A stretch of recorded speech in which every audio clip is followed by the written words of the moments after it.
I bought boards for charging 18,650 batteries of this type for 2 batteries, 3 batteries and 4, that is, 3 positions. I took 2 of each board. 2 of each, to be more precise. Let's see what they are.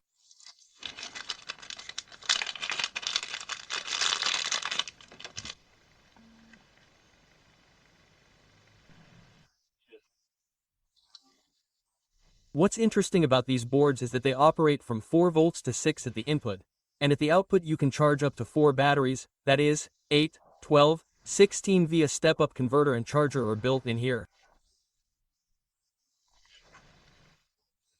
That is, you can charge some device from a mobile phone charger or a power bank. The main microcircuit on this board is 3302. Depending on the battery charge, this board can charge. Let's say there are 2 batteries, then 3302. Here 3 batteries can be charged 3303 and here 43304. The second assembly is 4468. On the other side of the PCB of this board there is a designation of how much this board can charge.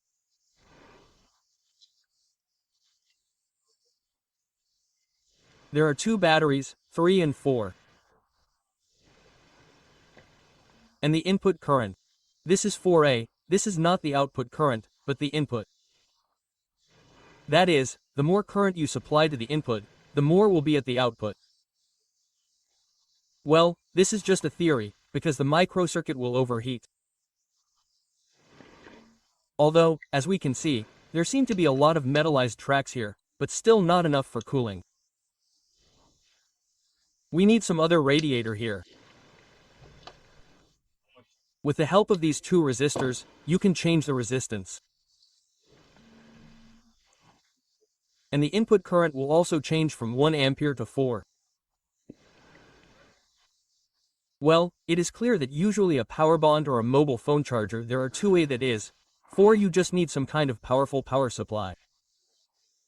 So it is pointless. Well, theories can be changed, increased or decreased. But these 2 LEDs, like in a regular charger, it is charging, the red one is on. It was born, the blue one is on. About 6 months ago, I already took several of these boards, and I have bad memories of them. They overheated a lot, the output current was small, and the microcircuit burned out during a short circuit. And they can't withstand a reversed voltage either. Perhaps something has already changed in these, because the description says that they can withstand a short circuit and the protection is triggered. Well, I don't believe it. Well, I won't check it a second time. I connect a 5 volts power supply. The connector here is type C. The blue LED worked in these boards. Let's see the voltage at the output. This is for 2 batteries.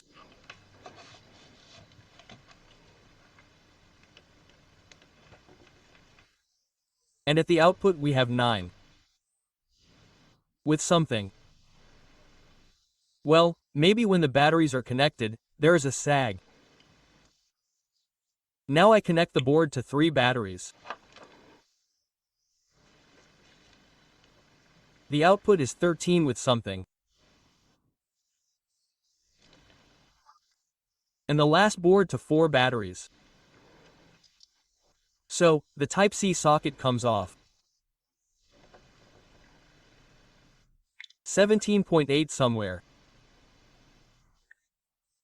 177,178. Now, using these pads, I want to charge 2 different batteries. More precisely, they are not different. It's just that the maximum current here is 0.6, and here it's almost 0.9. Well, and different voltages. Here it's about 3 volts, here it's 3S.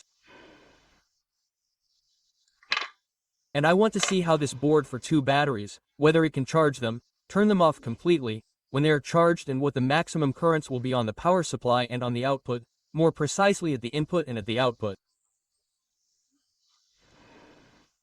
At startup and at the final charge. I'll check the voltage.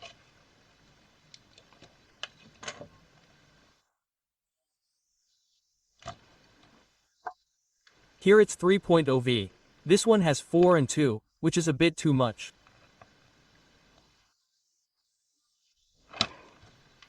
I'll put this one. Here, in my opinion, it's about 3. 3.8.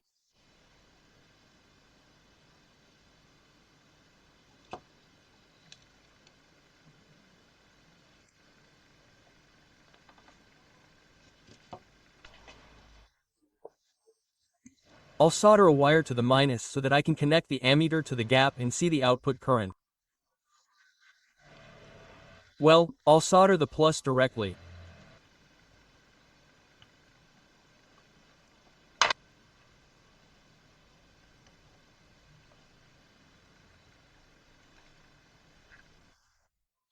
And I'll connect a 5 volts power supply.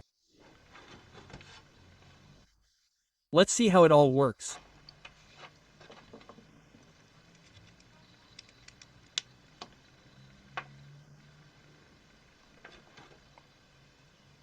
Well, the power supply is 2A, it goes into protection. I'll try to turn it on from a mobile phone. This board doesn't work from a charger either. And the whole point of this 4 amp board is lost, since the whole point was that with the help of such a simple charger from a mobile phone you can charge some devices. Well, now, for the sake of interest, I will connect to a powerful power supply and let's see how this board will work. I turned on a 5 amp power supply. I connect minus to minus, plus to plus and see what the consumption is. Well, the consumption, as we see, is 2 and a bit amperes, 2.2. That is, to charge some batteries of such a board, you need a powerful power supply, and the whole point is lost.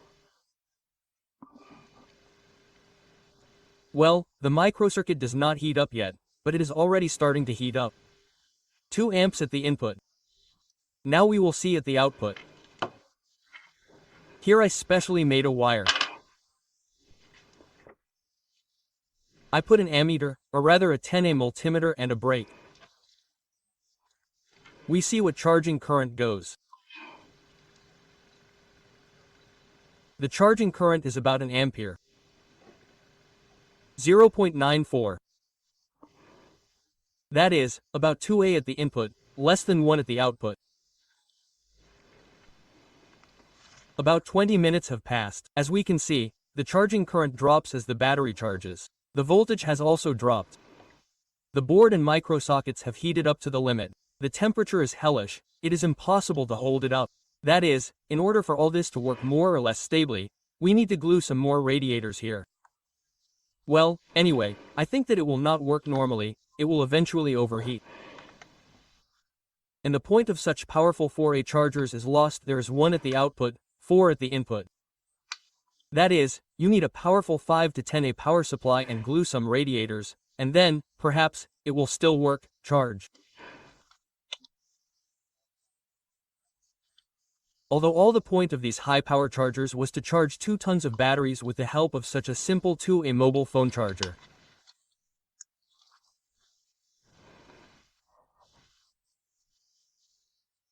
That is, if you take such a board for 1A or maximum 2, then at the input there will be 1 or 2A, at the output somewhere half 0.3A, and then slowly with the help of such a charger you can still charge such batteries. That's all, until new videos.